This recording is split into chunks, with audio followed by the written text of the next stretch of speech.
Hello everyone, so welcome to my YouTube channel. And आज जो हम स्टार्ट करने वाले हैं that is chapter number 17 of class 11th accountancy. चैप्टर का नाम है provision and reserves. Okay, so provision and reserve start करने से पहले दो वर्ड है इसमें, प्रोविजंस एंड रिजर्व। प्रोविज़न क्या होता है और रिजर्व क्या होते हैं। सो प्रोविज़न से स्टार्ट करते हैं। Provision in accounting are an amount set aside to cover a probable future expense या नॉन फ्यूचर लॉसेस या फोरसीन फ्यूचर लायबिलिटीज़। मतलब क्या है इस लाइन का कि वो अमाउंट जो हम साइड में करके रख लेते हैं, किस लिए? फ्यूचर में होने वाले लॉसेस, फ्यूचर में होने वाले एक्सपेंसेस और फ्यूचर में होने वाली लायबिलिटीज़ जो हमें आज लगता है कि हो सकती हैं इन फ्यूचर। ऐसा हम क्यों करते हैं? एक कॉन्सेप्ट हमने पढ़ा था, concept of convention of conservatism. ये क्या था कन्वेंशन या कॉन्सेप्ट ऑफ कंजर्वेटिज्म? इस कॉन्सेप्ट या कन्वेंशन के हिसाब से in accountancy we have to prepare in advance for non liabilities that में हैपन इन फ्यूचर। अगर फ्यूचर में होने वाली कोई ऐसी लायबिलिटी, कोई ऐसे एक्सपेंस, कोई ऐसा लॉस है जो हमें लगता है कि ये होगा फ्यूचर में, तो उसके लिए हमें पहले से प्रिपेयर करके रखना पड़ता है। ये हमारा एक कन्वेंशन है। ओके, सो इस कन्वेंशन के हिसाब से हमें जब वो ऑलरेडी प्रिपेयर करके उसके लिए हमें एक बिफोर हैंड प्रिपरेशन रखनी पड़ेगी। तो वो हम प्रिपरेशन कैसे करेंगे? वो हम प्रिपरेशन करेंगे बाय मेंटेनिंग प्रोविज़न और रिजर्व्स। अब प्रोविज़न और रिजर्व दोनों, क्या डिफरेंस है इन दोनों वर्ड में? सो जो प्रोविज़न है वो यूज़ किए जाते हैं for non liabilities, mark this word, non liabilities, या फिर फॉर एक्सपेक्टेड लॉसेस। ठीक है, हमें लगता है कि जो हमारे आज हमें एक्सपेक्टेड है कि ये हो सकता है। और रिजर्व्स होते हैं फॉर अनएक्सपेक्टेड। ठीक है, रिजर्व्स किस लिए होते हैं? फॉर अनएक्सपेक्टेड लॉसेज या लायबिलिटीज़। लाइक एग्जांपल देता हूँ। फॉर एग्जांपल, आप एक बिजनेसमैन हैं और आपके कुछ डेटर्स हैं। डेटर्स कौन होते हैं आपको अच्छे से पता है, जिससे आपने पैसे लेने हैं। सो कुछ डेटर्स हैं आपके जिनसे आपने डिफरेंट अमाउंट कलेक्ट करना है after a certain period of time. तो एक डेटर है जिससे आपने 5 लाख रुपीज़ लेने हैं, किसी से 2 लाख लेने हैं, किसी से 8 लाख लेने हैं, ऐसे करके आपको टोटल 20 लाख रुपए लेने हैं अपने डेटर से। बट आपको एक दिन पता लगता है कि आपका एक डेटर है, 2 लाख रुपए आपने उससे लेने हैं और वो डेटर, उसकी जो रेपुटेशन है, मार्केट में जो गुडविल है, वो बहुत ख़राब है। ठीक है, तो अब यहाँ पर क्या होगा? अब आपको डाउट हो जाएगा कि ये मुझे कल को पैसे देगा ही नहीं देगा। क्यों? क्योंकि आपने मार्केट में सुना है कि ये बंदा जो है वो ठीक नहीं है नीयत का, वो लोगों के पैसे नहीं देता है। तो अब यहाँ पर पॉइंट क्या आता है? अब आपको एक डाउट है। ठीक है, आपको एक डाउट है कि ये पैसे कल को नहीं देगा। अब ये भी हो सकता है वो सच में ना दे, हो सकता है वो पूरे पैसे दे दे, हो सकता है वो 50% दे, लेकिन हमें डाउट है ये फ्यूचर में हमारा लॉस हो सकता है। तो हम क्या करेंगे इसके लिए? हम एक बनाएंगे प्रोविज़न। प्रोविज़न क्यों, हमने प्रोविज़न क्यों बनाया, रिजर्व क्यों नहीं बनाया? क्योंकि provision are made for known या एक्सपेक्टेड लॉसेस या, ठीक है, तो प्रोविज़न जो है वो एक्सपेक्टेड लॉसेस के लिए बनाएंगे। अब ये वाला जो लॉस है ये एक्सपेक्टेड है, हमें लगता है कि फ्यूचर में हो सकता है ये, तो इसके लिए क्या बनेगा? प्रोविज़न। अब पढ़ते हैं स्टार्टिंग से क्या लिखा हुआ है इसमें। आई थिंक आपको प्रोविज़न वर्ड का मतलब समझ में आ गया होगा। So what is provision? Provision is to be made in respect of a liability which is certain to be incurred but it's accurate amount is not known. Provision क्या है या किस लिए बनाया जाता है? ये प्रोविज़न उस लायबिलिटी के लिए बनाया जाता है जो हो सकता है कि फ्यूचर में होगी। ठीक है, आपको लगता है वो फ्यूचर में होगी, बट उसका अमाउंट कितना होगा वो आपको नहीं पता है आज। ऑब्वियस बात है, आप फ्यूचर को प्रिडिक्ट कैसे कर सकते हो, राइट? सो यहाँ पर जो हमने एग्जाम्पल लिया था डेटर वाला, तो यहाँ पर भी सेम वही केस है। हमें ये तो पता है कि वो फ्यूचर में हमें मना कर सकता है पैसे देने से, बट हमें ये नहीं पता ना वो कितने पैसे देने से मना करेगा। हो सकता है 1 भी रुपया ना दे, हो सकता है सारे पैसे दे दे, हो सकता है 50% दे। तो यहाँ पर हमारे पैसे डूबने के चांसेस है, बट हमें अमाउंट नहीं पता। So we will make provision for it. So second line में क्या लिखा है? It is charge in the profit and loss account on estimate basis. Estimate basis, हम ऑब्वियस ही बात है प्रोविजंस किस बेसिस पे बनाते हैं? On estimated basis. ठीक है, it should be clearly understood that if the amount of a known liability can be determined with the reasonable accuracy, it cannot be a provision. obvious ही बात है, अभी मैंने आपको बताया यहाँ पर जो अमाउंट है वो अननोन रहती है, मीन्स आपको अमाउंट एग्जैक्टली नहीं पता। अगर वो अमाउंट आपको पता लग जाए फिर थोड़ी ना हम प्रोविजन बनाएंगे, फिर तो आपके लिए वो एक फ्यूचर लायबिलिटी हो जाएगी, कंटीजेंट लायबिलिटी हो जाएगी, राइट। ठीक है, उसके बाद नोट क्या लिखा हुआ है? provision is a charge against profits. It means provision has to be made irrespective of the business enterprise is earning enough profit or loss. अब यहाँ पर बात ये आती है कि जो provisions हैं that are compulsory for a businessman means आपको if you are doing a business you have to make provisions. ठीक है, इफ़ यू थिंक के फ्यूचर में आपको लॉस हो सकता है, कोई ऐसी लायबिलिटी है जो फ्यूचर में राइज हो सकती है, so you have to make provision for that and उसके लिए आपको वो प्रोविजन जो है प्रॉफिट एंड लॉस अकाउंट पे, ठीक है, डेबिट साइड पर चार्ज करना है, राइट। तो अब जैसे कि मैंने आपको बताया कंपलसरी है, लीगल कंपल्शन है, सो यहाँ पर ये ऑप्शन नहीं आता है कि आप बना सकते हो या नहीं बना सकते, you have to make this, ठीक है। सो अब एग्जाम्पल्स देखते हैं इसके। सो फर्स्ट एग्जाम्पल है provision for depreciation of asset. Depreciation जो चार्ज करते हैं एसेट के ऊपर, उसके लिए हम प्रोविजन बना सकते हैं। सेकंड है for repairs and renewals of asset. Asset की रिपेयर्स और रिन्यूअल्स जो हो सकता है हमें फ्यूचर में ज़रूरत पड़े रिन्यू करने की या रिपेयर करने की, उसके लिए हम आज ही प्रोविज़न मेंटेन कर सकते हैं। प्रोविज़न फॉर टैक्सेशन, टैक्सेशन के लिए प्रोविज़न बना सकते हैं। फोर्थ है आपका provision for discount on debtors. Discount on debtors के लिए प्रोविज़न बना सकते हैं। ये क्या होता है अभी आपको बताता हूँ मैं। Provision for bad and doubtful debts. अब बैड एंड डाउटफुल डेट्स के लिए भी हम प्रोविज़न बना सकते हैं। So bad and doubtful debts तो मैंने आपको एक्सप्लेन किया था क्या होता है कि अगर कोई हमारा डेटर हमें लगता है कि वो पैसे नहीं देगा, डाउटफुल केस है, तो हम उसके लिए आज ही प्रोविज़न बनाएंगे। इसके ऊपर वाला पॉइंट जो है डिस्काउंट ऑन डेटर्स, इसमें क्या होगा, देखो कुछ डेटर्स ऐसे होते हैं जो हमें टाइमली पेमेंट दे दें, कुछ ऐसे होते हैं जो टाइम पे पेमेंट ना दे, फिर वो डाउटफुल हो जाते हैं। कुछ ऐसे डेटर्स भी होते हैं जो टाइम से पहले ही पैसे दे दें। कैसे? जैसे आपको किसी डेटर ने प्रॉमिस किया that he will pay you the money after 60 days, okay, and 60 दिन पूरे होने से पहले ही, लाइक 10 दिन के बाद या 20 डेज के बाद ही वो आ गया कि आपके कितने पैसे थे ले लो। अब ऑब्वियस सी बात है जब वो आपके पास, ठीक है, बिफोर मैच्योरिटी आएगा, जितना टाइम उसने मांगा था उससे पहले ही वो आ जाएगा, सो ही विल एक्सपेक्ट कि you will give some discount to him, okay. So यहाँ पर आप उसको एक डिस्काउंट देते हो क्योंकि वो आपको प्री पेमेंट करने आ गया है। अब यहाँ पर जो आपने डिस्काउंट दिया, कुछ डेटर्स ऐसे भी होते हैं जो डिस्काउंट लेने के लिए आपको एडवांस में पहले ही, ठीक है, before maturity of that period आपको पैसे देने आ जाते हैं।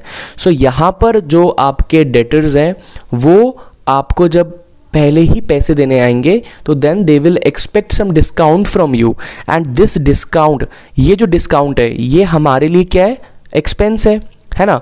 तो इसके लिए भी हमें प्रोविज़न क्रिएट करना होता है, ठीक है। सो ये आपका प्रोविज़न है। नेक्स्ट चलते हैं रिजर्व्स। अब रिजर्व्स क्या है, मैंने अभी आपको बताया था रिजर्व्स भी प्रोविज़न की तरह आउट ऑफ प्रॉफिट बनाए जाते हैं, but reserves are for unknown liabilities या अननोन एक्सपेंसेस, ठीक है, या फ्यूचर में होने वाले ऐसी चीज़ें जिसका आपको आइडिया नहीं है अभी। फॉर एग्जाम्पल आपने रिजर्व्स बनाए, ठीक है, अब हो सकता है ना कि फ्यूचर में कुछ भी मिस हैपनिंग हो सकती है, कोई भी ऐसी इवेंचुअलिटी हो सकती है ना जिससे बिजनेस को लॉस होगा।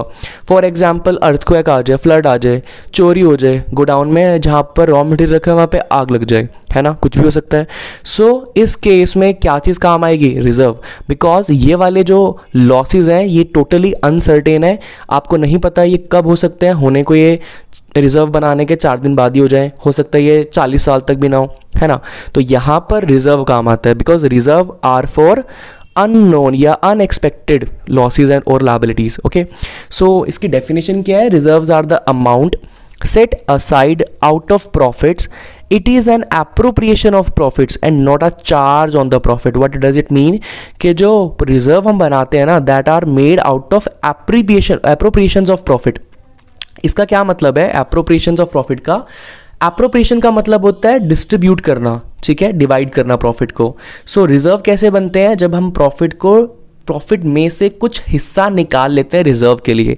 बट जो आपके प्रोविज़न है वो कैसे बनते हैं, वो आपके प्रॉफिट एंड लॉस अकाउंट में चार्ज करके, मीन्स देखो इसको ना आप ऐसे समझ सकते हो कि अगर बिजनेस में प्रॉफिट होगा तभी रिजर्व बनाए जाएंगे, बट जो प्रोविज़न्स होते हैं वो इस चीज़ के ऊपर डिपेंड नहीं करते whether the business earn profit और इंकर loss.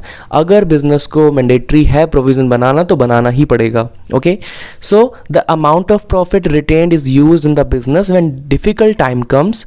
Since reserves are neither expenses nor losses, so these are not charged to profit and loss account, rather these are debited to profit and loss appropriation account which is prepared after the profit and loss account. So ये एक reason भी है और एक proper आपका format भी है जहाँ से रिजर्व और प्रोविज़न क्रिएट किए जाते हैं, क्योंकि प्रोविज़न बिजनेस के लिए चार्ज होता है तो प्रोविज़न हम प्रॉफिट एंड लॉस अकाउंट से निकालते हैं, बट रिजर्व जो है that depends upon totally discretion of the business. तो यहाँ पर जो रिजर्व्स हैं वो बनाने मैंडेटरी नहीं है, वो मर्जी है बिजनेसमैन की।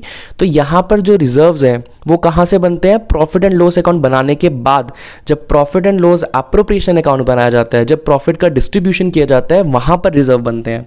ठीक है, सो नेक्स्ट चलते हैं। Reserves are also known as ploughing back of profit. Reserves are created to strengthening the financial position of the business enterprise. Examples are general reserve, dividend equalization reserve, etc. जो general reserve है या कोई भी ऐसे reserve जिनका कोई specific purpose नहीं है, वो रिजर्व हम किसी भी चीज़ के लिए यूज़ कर सकते हैं। और बेसिकली हम ये रिजर्व क्यों बनाते हैं? To strengthen the financial position of the business.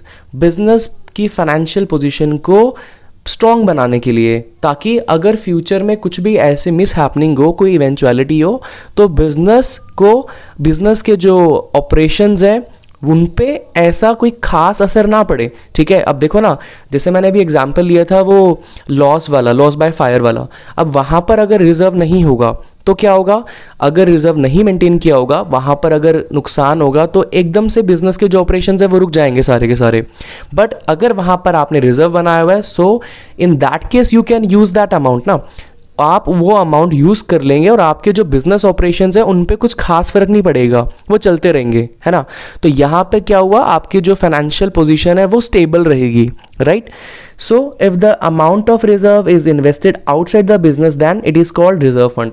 देखो, एक ये भी पॉइंट है जो डिफरेंशिएट करता है रिजर्व को और प्रोविजन से। प्रोविज़न को हम बाहर इन्वेस्ट नहीं कर सकते, जो हम प्रोविज़न बनाते हैं उस अमाउंट को हम बाहर इन्वेस्ट नहीं कर सकते, बट रिजर्व को हम बाहर इन्वेस्ट कर सकते हैं। और रिजर्व को जब हम बाहर इन्वेस्ट करते हैं तो उस अमाउंट को बोलते हैं reserve fund. Creation of reserve does not reduce the net profit but only reduces the divisible profit. General reserve and specific reserve, capital reserves are secret reserve. ये अभी आगे समझेंगे, टाइप ऑफ रिजर्व्स हैं ये, ठीक है। और ये बोल रहे हैं कि रिजर्व बनाने से हमारे प्रॉफिट रिड्यूस नहीं होते, जस्ट जो डिविजिबल प्रॉफिट है, जो प्रोप्राइटर या पार्टनर्स के पास प्रॉफिट जाना है वो कम हो जाता है थोड़ा सा। है तो सही ना प्रॉफिट, वो प्रॉफिट तो कम नहीं हुए ना, बस फ़र्क कितना है कि वो बिजनेस में ही रह जाता है, ठीक है। इसीलिए हम इसको रिटेन्ड अर्निंग्स भी बोलते हैं। नेक्स्ट चलते हैं अब टाइप्स ऑफ रिजर्व। अब रिजर्व कितने टाइप के होते हैं? सो रिजर्व जो है general reserve, specific reserve, capital reserve, secret reserve, ये डिफरेंट टाइप्स है रिजर्व के। सो हम पहले बात करते हैं जनरल रिजर्व। अब आपको इसके नाम से समझ में आ रहा है, general reserve is for general purpose, means this amount can be used for any purpose. Means कोई भी ऐसा बिजनेस के अंदर लॉस होता है तो ये अमाउंट जो है this is freely available to cover any kind of loss, right. So what is it? If the purpose of creating the reserve to meet any unforeseen contingency, liability which is not known। contingency का मतलब क्या होता है? liability which is not known। वही same चीज़ जो मैंने अभी आपको बताया था, this is for unexpected liability, ठीक है, unforeseen losses। तो यहाँ पर वही वर्ड यूज़ किया हुआ है। so unforeseen contingency के लिए हम इसको यूज़ कर सकते हैं। the reserve is called general reserve. अब यहाँ पर जो रिजर्व है उसको हम क्या बोलेंगे? जनरल रिजर्व, बिकॉज इसको हम किसी भी जनरल पर्पस के लिए यूज़ कर सकते हैं। These are retained for strengthening the financial position of the enterprise. और हम इसको क्यों रखते हैं, क्यों बनाते हैं, ये भी हमने पढ़ लिया अभी, ताकि हमारी जो फाइनेंशियल पोजीशन है वो स्टेबल रहे, स्ट्रांग बने, राइट। अब है स्पेसिफिक रिजर्व। ये नाम से समझ में आ रहा है, specific reserve is for specific purpose. जो किसी स्पेसिफिक पर्पस के लिए बनाया जाए that is known as specific reserve, ठीक है। और ये भी सेम उसी तरीके से क्रिएट किया जाता है आउट ऑफ प्रॉफिट, बस इसका क्या क्या इसके अंदर मेन जो पर्पस है, that is a specific purpose. किसी पर्टिकुलर पर्पस के लिए अगर बनाया जाए तो वो क्या कहलाएगा फिर, secret reserve. Examples and dividend equalisation reserve और and reserve for replacement of asset are the examples of specific reserve. अब ये डिविडेंड इक्वलाइजेशन रिजर्व क्या है, देखो कई बार क्या, हमेशा ही कंपनीज का जो प्रॉफिट है वो हर साल सेम ही रहता है, राइट। कभी भी ऐसा नहीं होगा कि जो प्रॉफिट कंपनी एक साल अर्न कर रही है वही प्रॉफिट हर साल होगा। तो जिस साल प्रॉफिट ज़्यादा होता है तो उस साल कंपनी रिजर्व बना लेती है, और जिस साल प्रॉफिट कम होता है उस साल वो जो हमने पहले रिजर्व बनाया था उसमें से कुछ हिस्सा यूज़ कर लेती है for the distribution of dividend. तो यहाँ पर जो हम इस पर्टिकुलर पर्पस के लिए अगर हम रिजर्व बना रहे हैं, that is distribution of dividend, तो उसको हम बोलेंगे स्पेसिफिक रिजर्व। अब ऐसा क्यों करती है कंपनी, ऐसा इसलिए करती है ताकि शेयर होल्डर्स को प्रॉपर टाइमली इक्वल डिविडेंड्स मिलते रहें और उससे कंपनी की गुडविल अच्छी होती है, ठीक है। सो ये हुआ आपका स्पेसिफिक रिजर्व। नेक्स्ट चलते हैं कैपिटल रिजर्व पे। कैपिटल रिजर्व क्या होता है, capital reserve are the reserves which are made out of capital profits. ये वो रिजर्व्स हैं जो कैपिटल प्रॉफिट से बनाए जाते हैं। देखो, जो रेवेन्यू प्रॉफिट से बनाया जाए उनको हम जनरल रिजर्व बोल देते हैं, रेवेन्यू रिजर्व बोल देते हैं, बट जो कैपिटल प्रॉफिट से बनाया जाए उनको हम कैपिटल रिजर्व बोलते हैं।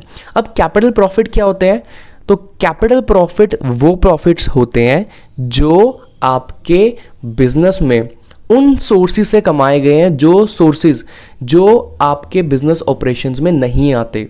एग्जाम्पल, आपका बिजनेस है मैन्युफैक्चरिंग ऑफ रेडीमेड गारमेंट्स, आप रेडीमेड गारमेंट्स बनाते हो, तो यहाँ से जो आप प्रॉफिट अर्न करोगे वो आपके रिवेन्यू प्रॉफिट्स होंगे, वहाँ से जो रिजर्व बनाओगे आपके रिवेन्यू रिजर्व होंगे। बट अगर आप इसके अलावा इसको छोड़ के जो आपका मेन सोर्स ऑफ इनकम है, मेन सोर्स ऑफ बिजनेस है, जो आपका मेन बिजनेस ऑपरेशंस है, उनको अगर आप छोड़ दो तो दूसरे सोर्सेज से अगर आप प्रॉफिट अर्न करते हो, जैसे आपने कोई फिक्स एसेट परचेज की, आपने कोई लैंड खरीदी, बिल्डिंग खरीदी और कुछ टाइम के बाद वो बेच दी प्रॉफिट पे, तो ये कौन सा प्रॉफिट हुआ, ये आपका प्रॉफिट हुआ कैपिटल प्रॉफिट। और यहाँ से जो आपके रिजर्व बनेंगे वो होंगे कैपिटल रिजर्व। क्लियर है।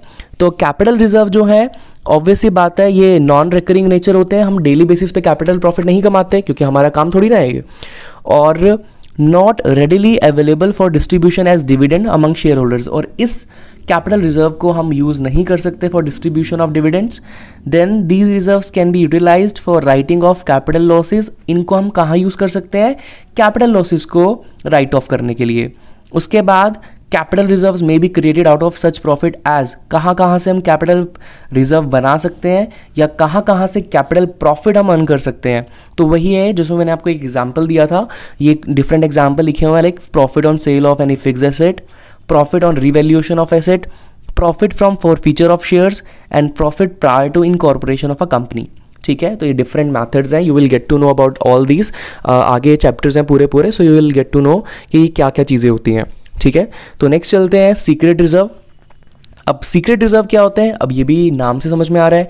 सीक्रेट रिजर्व क्या है, secret reserve is that reserve which is created by undervaluing the fixed assets, by showing the liabilities at high value, by showing the profits, ठीक है, by showing the profits at lower rates than the actual profits. जितने actual profits हैं उससे अगर हम profits को कम show करेंगे, ठीक है, means showing lower profits than the actual profits, तो क्या बनेगा हमारा सीक्रेट रिजर्व। मीन्स आप ये समझ लो कि हमें रिजर्व बनाने हैं, बस उसको अकाउंट्स में नहीं दिखाना है। तो जब हम उसको अकाउंट्स में नहीं दिखाएंगे तो हम क्या करेंगे, दूसरी ट्रांजेक्शन में उसको हाइड करेंगे, राइट।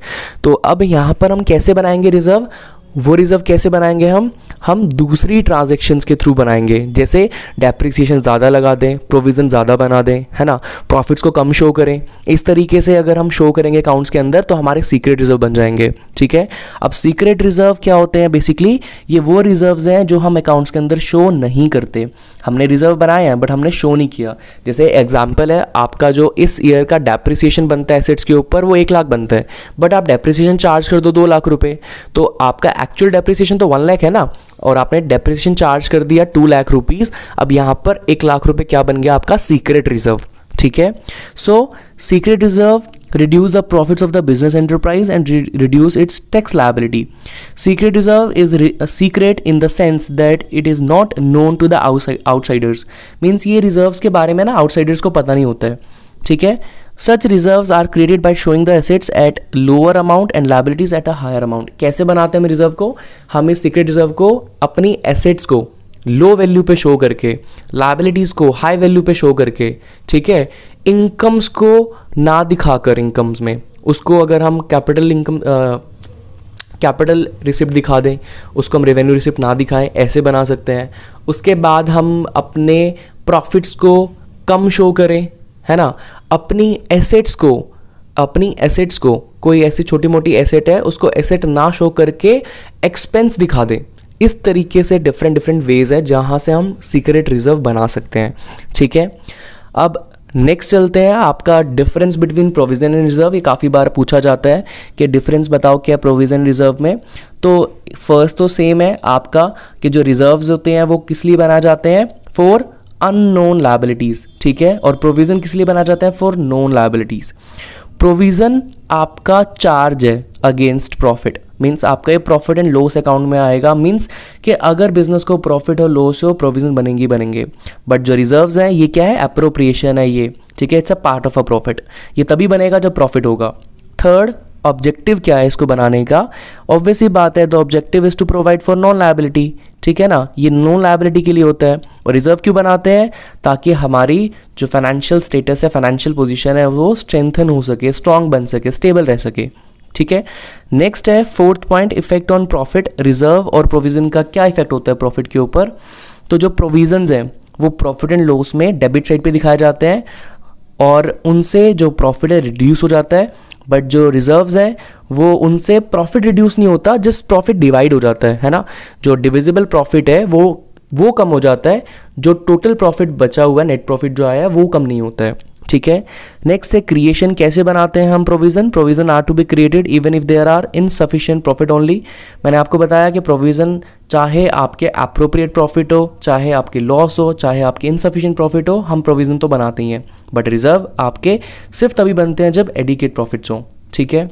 नेक्स्ट है मोड ऑफ क्रिएशन. सो आपके प्रोविजन कैसे बनते हैं? By debiting the profit and loss account. और रिजर्व कैसे बनते हैं? Profit and loss appropriation account से. सेवेंथ है इन्वेस्टमेंट. आपको मैंने ये पॉइंट भी क्लियर कर दिया था कि प्रोविज़न हम बिजनेस के बाहर इन्वेस्ट नहीं कर सकते और रिजर्व हम बाहर इन्वेस्ट कर सकते हैं. और जो पैसा रिजर्व का हम बाहर इन्वेस्ट करते हैं उसको क्या बोलते हैं? Reserve fund. नेक्स्ट है necessity. Creation of provision is necessary as per the law. As I already told you कि provision are necessary. These are to be made because these are legal compulsion. But in the case of reserve यहाँ पर ऐसा नहीं है. Creation जो है वो necessary नहीं है. It is totally depend upon the willingness of the entrepreneur, ठीक है. तो एंटरप्रेन्योर की मर्जी है, वो बनाना चाहे तो बना सकता है, अगर वो नहीं चाहता है तो it's totally depend upon him, okay. So ये आपके डिफरेंस है दोनों के बीच में. और यहाँ पर ये चैप्टर की summary. That's all right. Okay, thank you.